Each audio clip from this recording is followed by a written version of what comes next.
السلام علیکم. جہاں وباسی ایک نئے پروگرام کے ساتھ حاضر ہے. آرٹیکل 63A نظر ثانی کیس کے اوپر آج دوبارہ سماعت ہونے جا رہی ہے. اس معاملے پہ جب اعتراضات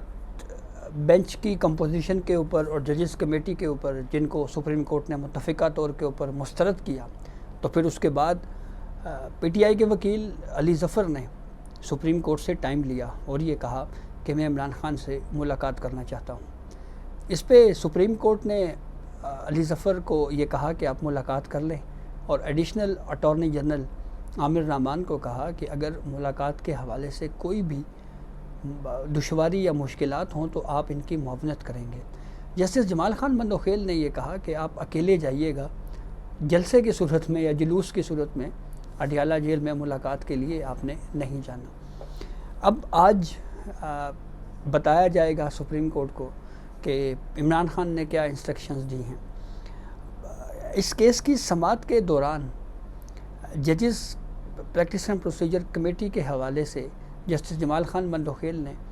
ایک تجویز بھی دی ہے، جو کہ بہت اچھی تجویز ہے، اور اس پہ بات کریں گے. اور پھر دوسرا، اس کیس کی سماعت کے دوران یہ بھی سوال ہوا کہ سپریم کورٹ کے میں جو موجودہ صورتحال میں اس وقت جو کچھ ہے، اس پہ چیف جسٹس آف پاکستان قاضی فائز عیسیٰ نے کتنی کوششیں کی اور پھر اس کا نتیجہ کیا نکلا، اور پھر جسٹس منیب اختر کے حوالے سے بھی کچھ آبزرویشن کورٹ میں دی گئی. تو اس پہ تفصیلات میں آپ سے بات کرتے ہیں. تفصیلات میں جانے سے پہلے ایک آپ سے ریکویسٹ ہے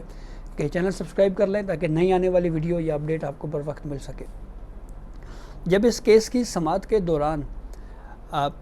ججز کمیٹی جو آرڈیننس کے ذریعے تشکیل دی گئی، اس کے اوپر اعتراض رد ہوا، مسترد ہوا، اور پھر اس کے بعد بینچ کی تشکیل کے اوپر جو اعتراض مسترد ہوا، تو پھر اس کے بعد جب عدالتی کارروائی آگے بڑھی تو اس پہ جسٹس جمال خان بندوخیل نے یہ کہا کہ پتہ نہیں ہم کل رہتے بھی ہیں یا نہیں، لیکن اگر ججز کمیٹی میں ایک ممبر انکار کر دے تو اس کے بعد پھر کیا کرنا چاہیے، آپ اس حوالے سے ہمیں تجویز دیں. یہ جسٹس جمال خان بندوخیل نے ایڈوکیٹ علی ظفر جو عمران خان کے وکیل ہیں ان سے کہا، اور پھر ساتھ ہی انہوں نے یہ کہا کہ آپ ہمیں وہ تجویز دیں، ہم وہ آنے والے چیف جسٹس آف پاکستان تک پہنچا دیں گے، یعنی جو نیکسٹ چیف جسٹس ہیں منصور علی شاہ صاحب، ان تک پہنچا دیں گے. اگر کوئی جج خود بینچ میں نہ آنا چاہے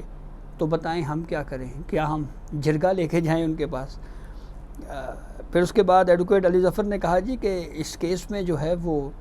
جلدی کی گئی ہے، بہت جلدی کی جا رہی ہے. تو اس پہ چیف جسٹس قاضی فائز عیسیٰ نے یہ کہا کہ 2.5 سال بعد کیس لگ رہا ہے اور آپ اس سے جلدی کہہ رہے ہیں. طویل سماعت کے باوجود آپ نے میرٹس کے اوپر ایک لفظ تک نہیں کہا ابھی تک. اور پھر چیف جسٹس قاضی فائز عیسیٰ نے کہا کہ فرض کریں ایک وزیر اعظم اپنے دفتر کو ذاتی مفادات کے لیے استعمال کرے، اس وزیر اعظم کے اپنے ممبران اسے ہٹانا چاہیں، تو 63A کے حوالے سے جو فیصلہ سپریم کورٹ نے دیا ہے، اس فیصلے کی وجہ سے تو یہ ووٹ آف نو کانفیڈنس کا رستہ ہی بند کر دیا گیا ہے. اس عدالتی فیصلے کی موجودگی میں تو اپوزیشن بھی عدم اعتماد کی تحریک نہیں لا سکے گی. پارلیمنٹ اگر خود سے چاہے تو آرٹیکل 63A اور آرٹیکل 136 کو ختم بھی کر سکتی ہے. علی ظفر نے کہا کہ میری استدعا ہے کہ سپریم کورٹ کے لیے، یعنی جو ادارہ ہے بطور ادارہ سپریم کورٹ، اس کے لیے کچھ کیا جائے، چیف جسٹس آف پاکستان اس کے لیے کچھ کریں. اس پہ جیسے جمال خان بندوخیل نے جواب دیا، انہوں نے کہا کہ چیف جسٹس آف پاکستان قاضی فائز عیسیٰ صاحب نے بہت کوششیں کی ہیں. پھر اس پہ پیپلز پارٹی کے وکیل ایڈوکیٹ فاروق شنائک آئے، انہوں نے مختلف ممالک کی مثالیں دیں اور یہ کہا کہ امریکہ، برطانیہ، آسٹریلیا اور دیگر ممالک میں فلور کراسنگ کا جو کنسیپٹ ہے وہ موجود ہے. ان ممالک کا ماننا ہے کہ فلور کراسنگ سے جمہوریت مضبوط ہوتی ہے. اس پہ چیف جسٹس قاضی فائز عیسیٰ نے ایڈوکیٹ فاروق شنائک سے مکالمہ کرتے ہوئے کہا کہ ایسی باتیں نہ کریں، کہیں آپ کو آپ کی پارٹی سے کوئی نکال نہ دیا جائے. تو اس پہ ایڈوکیٹ فاروق شنائک نے کہا کہ ایک مرتبہ میری صدر آصف علی زرداری سے ملاقات ہوئی تھی، تو انہوں نے مجھے کہا تھا کہ ایسا قانون کبھی نہ بنانا جو کل تمہارے سامنے آئے. ایک موقع کے اوپر پھر پیپلز پارٹی کے وکیل ایڈوکیٹ فاروق اشنائک نے کہا کہ جس طرح سے یا جس انداز میں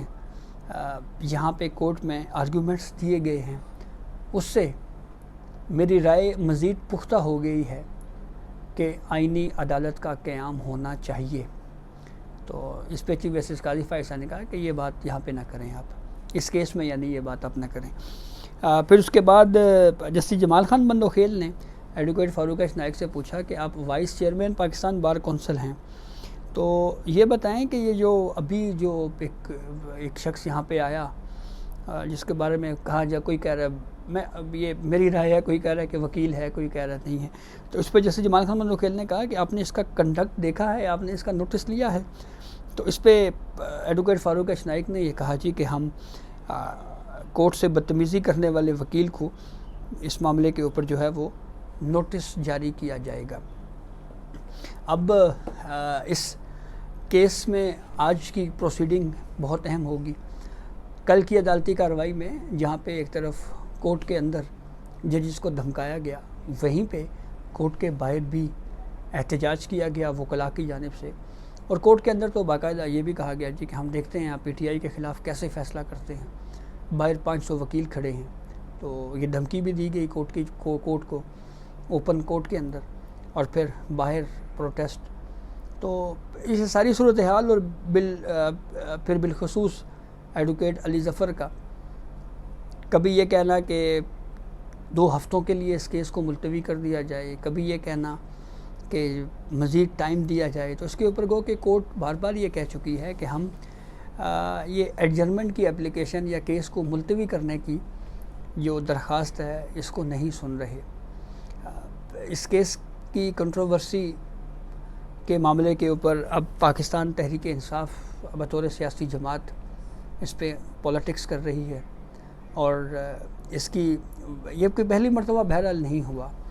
اس سے پہلے بھی جب نیب ترامیم کیس چلا, پورے کیس میں عمران خان نہ خود آئے نہ انہوں نے کبھی خواہش کی کہ میں نے کورٹ کو ایڈریس کرنا ہے, لیکن جب نیب ترامیم انٹرا کورٹ اپیلوں کے اوپر سماعت ہوئی تو اس پہ انہوں نے اس خواہش کا اظہار کیا کہ میں ویڈیو لنک کے ذریعے آنا چاہتا ہوں. اس وقت بھی کورٹ کے خدشات تھے کہ اس عدالتی کارروائی کو پولیٹیکل مقاصد کے لیے استعمال کیا جا سکتا ہے, لیکن جسٹس اطہر من اللہ صاحب نے اس کے اوپر نوٹ بھی لکھا, اور انہوں نے کہا کہ یہ ویڈیو لنک کی سہولت جو ہے وہ ملنی چاہیے ان کو. اور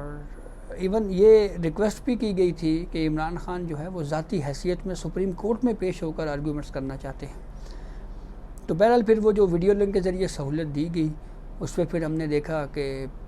ساری سیاسی باتیں کی گئیں. تو اب کی بار بھی یہ لگ رہا ہے کہ جیسے اس کیس کو لے کر سپریم کورٹ میں ایک مرتبہ پھر پاکستان تحریک انصاف پولیٹکس کرنا چاہ رہی ہے. تو دیکھیں یہ معاملہ کس طرف جاتا ہے, لیکن میرے خیال میں ایک یا آج کی سماعت یا میکسیمم ایک سماعت کل کی اور ہونی ہے, پھر اس کے بعد یہ کیس کنکلوڈ ہو جائے گا. اور پاکستان کے جوڈیشل ہسٹری کا یہ جو برے فیصلوں کی فہرست ہے اس میں آرٹیکل 63A کے فیصلے کا شمار ہوتا ہے, جس میں ممبر پارلیمنٹیرین کے جو منحرف ہو جائے اس کے ووٹ کو کاؤنٹ نہ کرنا, اس کو شمار نہ کرنا, اس کے بارے میں اس وقت بھی کہا جا رہا تھا کہ یہ بذات خود ممبر پارلیمنٹ کی توہین ہے, لیکن وہ الفاظ جو آئین میں تھے ہی نہیں, سپریم کورٹ نے بہرحال وہ بھی عدالتی فیصلے کے ذریعے اس میں شامل کر دیے, اور وہ فیصلہ آج تک ہدف تنقید ہے. اور بالخصوص 2 مختلف اختیار سماعت آرٹیکل 184(3) اور آرٹیکل 186, ان دونوں کو بیک وقت ایک ہی کیس میں اس اختیار سماعت کو استعمال کیا گیا. اور اس پہ ایڈوکیٹ فاروق اشنائک نے کل کہا بھی کہ جو صدارتی ریفرنس میں پوچھی گئی رائے ہوتی ہے وہ بائنڈنگ نہیں ہوتی, اور آرٹیکل 184(3) کا اطلاق جو ہے وہ اسی لیے کیا گیا ہے تاکہ اس پہ امپلیمنٹ جو یہ فیصلہ ہے تاکہ وہ بائنڈنگ ہو. تو آج کی پروسیڈنگ بھی کافی اہم ہوگی. دیکھنا یہ ہے کہ کیا اعتراض عمران خان کی جانب سے کورٹ کے اوپر کیا جاتا ہے. تو یہ اب تک کی اپڈیٹ تھی جس سے ہم نے آپ کو آگاہ کیا. بہت شکریہ.